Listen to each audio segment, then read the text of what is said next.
You're now watching the official arrival of Captain Ibrahim Traoré in Russia on May 9, 2025, a date that holds deep historical meaning in Russia and across the former Soviet space.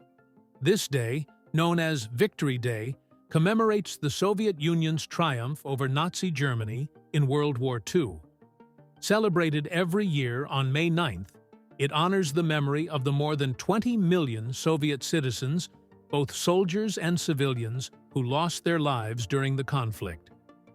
The war, known in Russia as the Great Patriotic War, began in 1941 when Nazi forces invaded Soviet territory.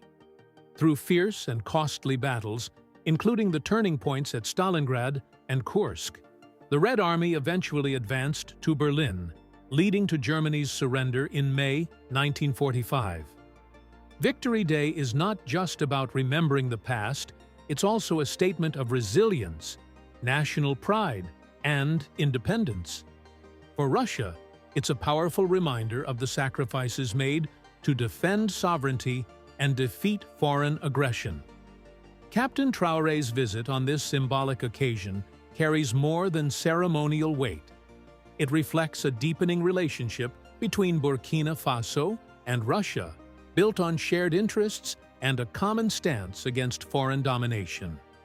At a time when African nations are increasingly asserting their independence from former colonial powers, Traoré's presence in Moscow sends a clear message about shifting global alliances. His visit is not only diplomatic, it is symbolic of a broader movement among nations seeking to chart their own course, grounded in mutual respect and self-determination.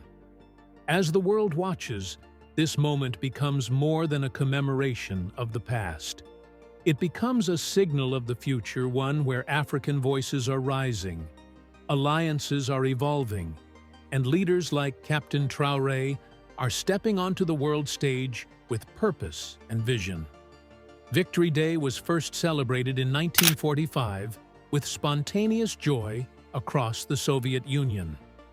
But it wasn't until 1965, under the leadership of Leonid Brezhnev, that it became an official public holiday.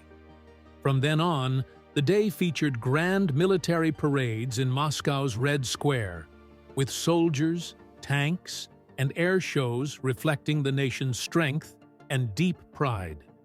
After the Soviet Union collapsed in 1991, the celebration lost some of its significance.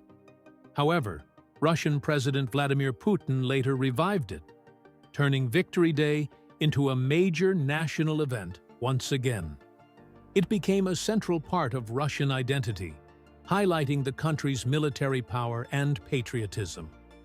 Today, the day is marked with parades, concerts, fireworks, and ceremonies